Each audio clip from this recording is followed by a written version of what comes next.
Chainsaw Man. Pas étonnant que j'en parle beaucoup en ce moment au vu de tout ce qu'il y a à dire. On a plein de mystères et de sens cachés à découvrir dans l'œuvre de Fujimoto. Mais de tout ce qu'il existe déjà sur le sujet, il y a pourtant une question tellement évidente que personne ne l'évoque. C'est pourquoi le manga s'appelle Chainsaw Man. Alors, ça paraît un peu bête, mais je vous promets, il y a un sens dans tout ça. En général, pour nommer une œuvre, on a tendance à mettre soit le nom du héros ou le sujet principal qui va guider l'histoire. Bon, après il y a Bleach où c'est à se demander si c'est juste le nom de ce que l'auteur a bu avant de choisir son titre. Mais pour Chainsaw Man, c'est en référence, au Chainsaw Man, qui représente à la fois l'identité secrète du héros et l'entité qui guide l'histoire. Donc on a un même titre pour désigner deux choses différentes. C'est à croire que ce ne sont que de fausses pistes servant à cacher la bien plus complexe identité de l'homme tronçonneuse.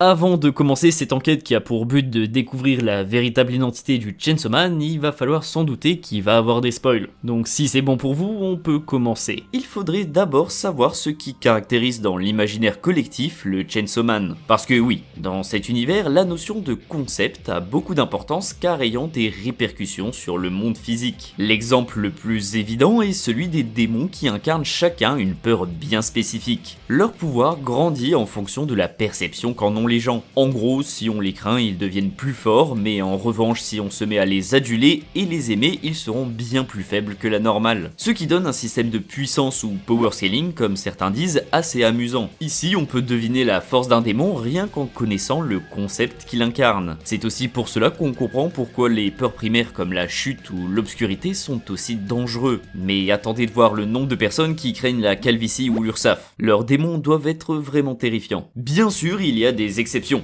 vu que le monde dans lequel Denji évolue est légèrement différent du nôtre, donc les craintes communes aussi. C'est pour cela que le démon guerre qui ferait fureur chez nous n'est pas aussi puissant que dans la partie 2 de Chainsaw Man. La raison, c'est simplement que le concept de guerre n'est qu'une chose existant uniquement dans la pop culture de cet univers. Pour la population, ce démon n'est que la représentation d'une chose qui n'existe pas. Et ça, c'est un exemple qui prouve l'imprévisibilité de ce système. Juste avoir une conception un peu différente d'un sujet peut tout changer. Et plus on avance dans le manga, plus on vient se confirmer que nos craintes varient en fonction de l'individu. C'est un peu comme les avis, il y en a qui sont vraiment bizarres. La plus grande victime de ces différences d'image dans l'esprit des gens est donc le Chainsaw Man. Et pour le vérifier, on peut penser à sa scène d'introduction dans la partie 2 où chaque personne a un peu sa petite vision de lui. C'est un héros, un danger public, un mangeur d'hommes ou simplement un gourou de secte. Sauf que non, même dans la partie 1, on a déjà quelques épisodes similaires. Des éléments qui viennent nous semer le doute. Comme par exemple Bim, le regretté homini-démon requin qui était un grand fan du héros des enfers.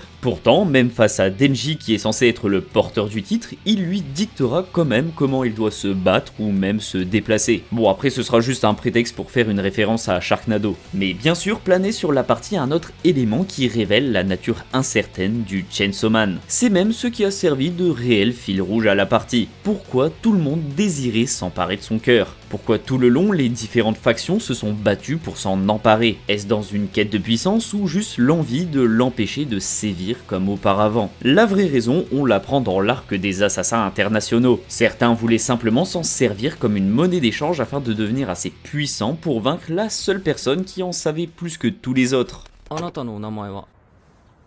Makima.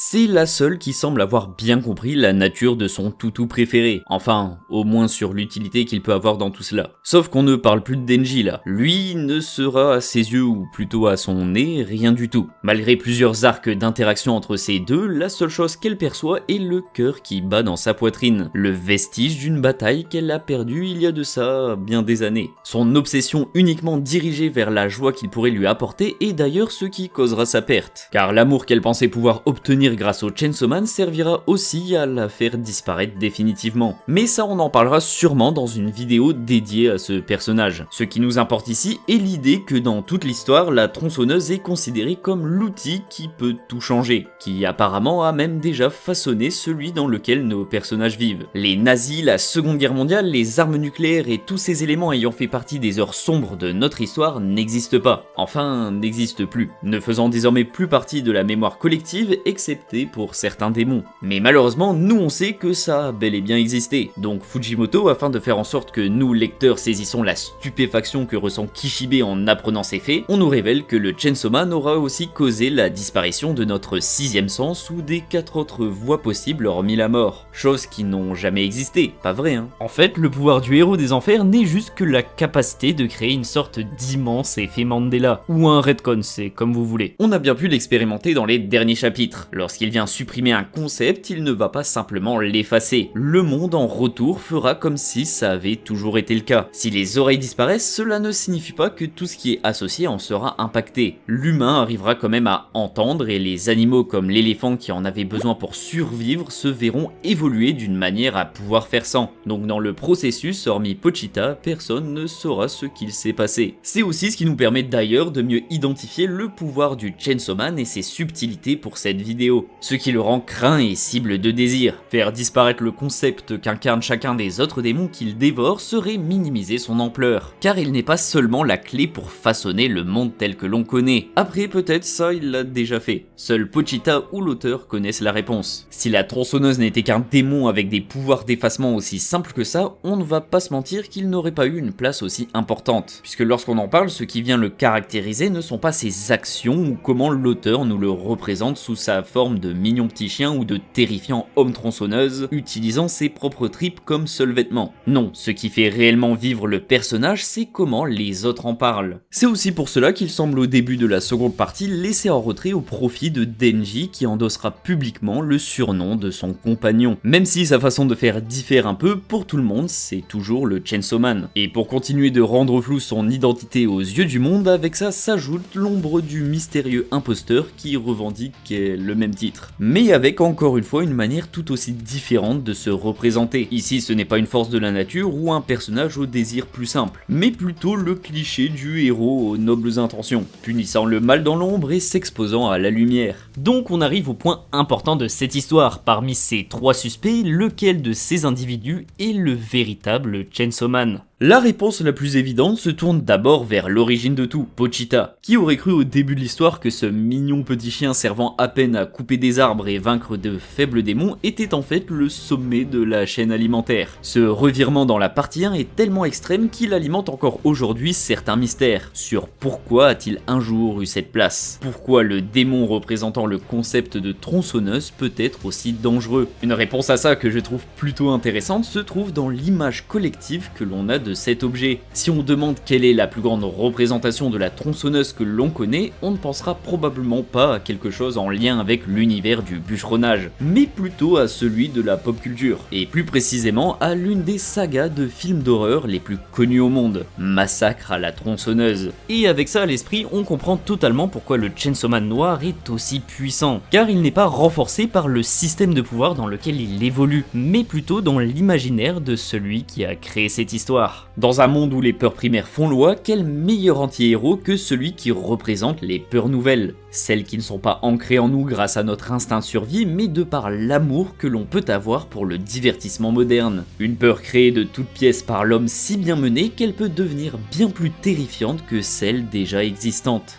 Donc ça peut constituer au passage une sorte de justification méta des capacités de notre héros. Si les autres démons, les autres peurs le craignent, c'est parce qu'il n'est pas censé être là à la base, que désormais il risque de prendre leur place dans le cœur des hommes. Une vision des choses qui a été d'ailleurs très bien retranscrite dans la vidéo de Kwakikan, je crois que ça se dit comme ça. Mais bien qu'on puisse se faire une idée sur les raisons de la conception du personnage et sa place, est-ce que cela fait de Pochita le vrai porteur du titre, vu que c'est l'origine? Eh bien, je ne pense pas. Déjà, la différence entre la forme qu'il prend en interagissant avec Denji et celle qu'il endosse lorsqu'il effectue ses meilleures boucheries nous laisse difficilement croire que c'est réellement les mêmes personnes, que Pochita n'est en réalité que la représentation du désir le plus profond de la véritable tronçonneuse, celui de pouvoir être aimé et connaître chaque jour l'expression de cet amour, chose qui aura été donc réalisée par notre second suspect. On peut accorder selon moi tout autant de crédit pour ce titre au protagoniste de cette histoire,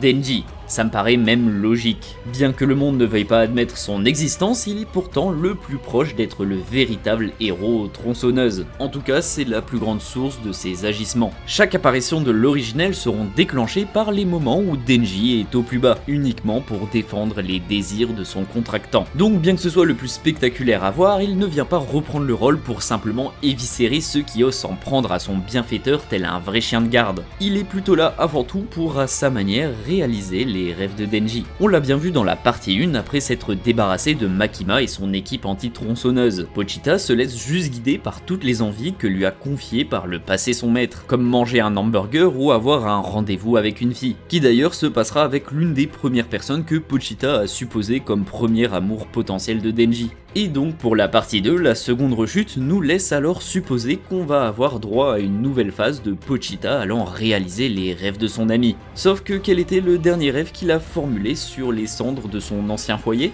Oui, Denji veut désormais être Chainsaw Man. Donc en se basant sur tout ça, cette situation sonne comme un aller simple. Le contrat est donc de nouveau rompu de par la mort de Nayuta, enfin c'est ce qu'on peut penser. Vu que normalement, celui qui stipulait que Denji aurait un cœur tant qu'il était disposé à vivre un quotidien normal est révolu depuis la partie 1. Les nouveaux termes se tournaient sur la reconstruction de Denji, de chercher à retrouver de nouveau le démon sang et de le faire redevenir en quelque sorte la power d'antan. Sur ce sujet, je ne sais pas ce que l'auteur nous réserve, mais cela a pour moi une saveur bien différente de sa précédente transformation. Bien qu'on n'ait pas encore tous les tenants et aboutissants, on voit bien que Denji est sans mauvais jeu de mots le plus grand moteur du Chainsaw Man originel. Bien qu'il ne soit pas factuellement le vrai, il est tel que le Miles Morales de son univers. L'important, ce sont ses actions et l'identité qu'il se construit. À l'image de cet exemple un peu foireux de Spider-Man, la partie 2 montre aussi que finalement tout le monde peut endosser le costume, mais bien sûr devra assumer les responsabilités qui vont avec. Ce qui rend un peu légitime le fameux faux Chainsaw Man, qui bien qu'il semble avoir des capacités similaires, ne semble pas être vraiment notre suspect, en tout cas à prime abord, vu que même l'histoire nous montre qu'il est bien loin de ce qu'incarnent les autres itérations. En plus, à part le titre de faux Chainsaw Man, on n'a pas d'autre nom à lui donner.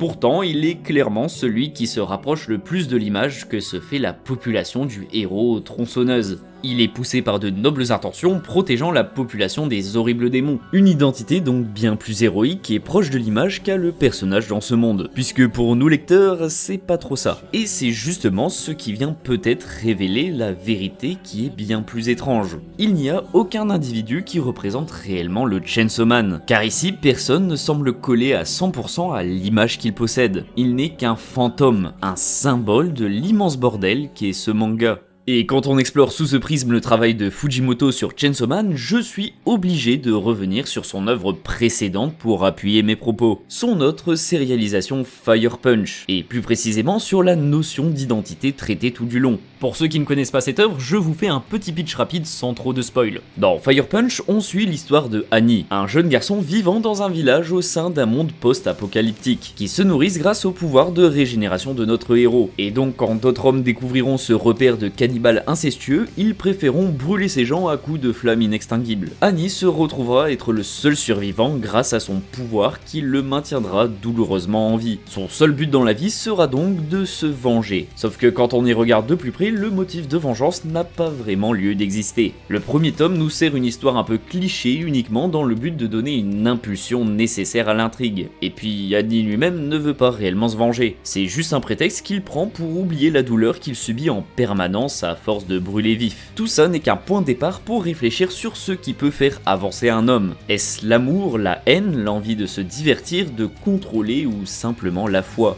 Donc ce qui se passe avec le héros de Fire Punch qui est le Fire Punch, c'est un peu comme le Chainsaw Man dans Chainsaw Man. Comment vous voulez que je sois clair dans mes explications avec ça ? Mais ça veut un peu tout dire, le titre n'est en fait qu'un titre. Annie qui est le héros ne sait même pas ce qui le représente réellement, au point d'endosser différentes identités tout au long de l'histoire. Et ce sera donc aussi le cas pour notre petite tronçonneuse. Sauf que là c'est l'inverse. Au lieu d'avoir un seul personnage avec plusieurs facettes, on en aura plusieurs qui représenteront la même chose. Ce n'est qu'un rouage pour faire avancer l'histoire. une sorte de MacGuffin. Non, ce n'est pas l'obscur burger d'une marque qu'on devrait boycotter, mais plutôt un ressort scénaristique, servant à diriger l'histoire et connecter toutes celles qui vont venir et se rencontrer. En gros, c'est juste le prétexte qui nous fait avancer. Pour citer des exemples, on peut donner la très utilisée mallette de Pulp Fiction, ou tout simplement le One Piece qui donne un sens à toute l'aventure de Luffy. Le Chainsaw Man, c'est pareil, ce n'est qu'une énième allégorie des désirs de tous les personnages, le moyen de faire avancer l'histoire où le héros, lui, ne désire que la banalité. Chacun y verront donc une utilité et une identité différentes selon ce que l'auteur veut raconter. Pour les démons, c'est le cœur de Pochita, pour la population, ce sera ce que les médias décrivent de lui, la secte, ce sera l'imposteur, et pour nous spectateurs, c'est tout simplement Denji qui est le prisme qui nous permet de suivre l'histoire. Et voir la tronçonneuse de cette manière est selon moi une vision totalement raccord avec la manière de faire de Fujimoto, bien qu'ici on va éviter d'aller trop dans la surinterprétation, à moins que ce soit déjà trop tard. Mais ce qui est indéniable, c'est la manie de l'auteur à vouloir faire des œuvres qui jouent avec ce qu'on appelle la méta. Vous savez, c'est ce genre d'histoire où on a presque l'impression que certains personnages ont conscience de ce qu'ils sont. Et quand c'est un peu trop exagéré et pas subtil, ils viennent souvent briser le quatrième mur. Chainsaw Man ou Fire Punch, eux, s'en tiennent ici à l'idée de jouer avec des références méta, servant plus à partager l'amour qu'à le créateur pour un genre, plutôt que de juste faire des blagues vaseuses à la Deadpool. Parce que oui, bien que j'ai apprécié le dernier de la trilogie, je suis moins fan du fait de te balancer à l'appel des refs en espérant t'arracher un ou deux sourires. Et donc pour revenir au Chainsaw Man, c'est la personnification méta des codes du shonen et de la pop culture qui ont inspiré Fujimoto. Quoi que les personnages voient en lui, il est tout simplement chacun à la fois. Même dans cette scène où tout le monde semble avoir une vision divergente du héros.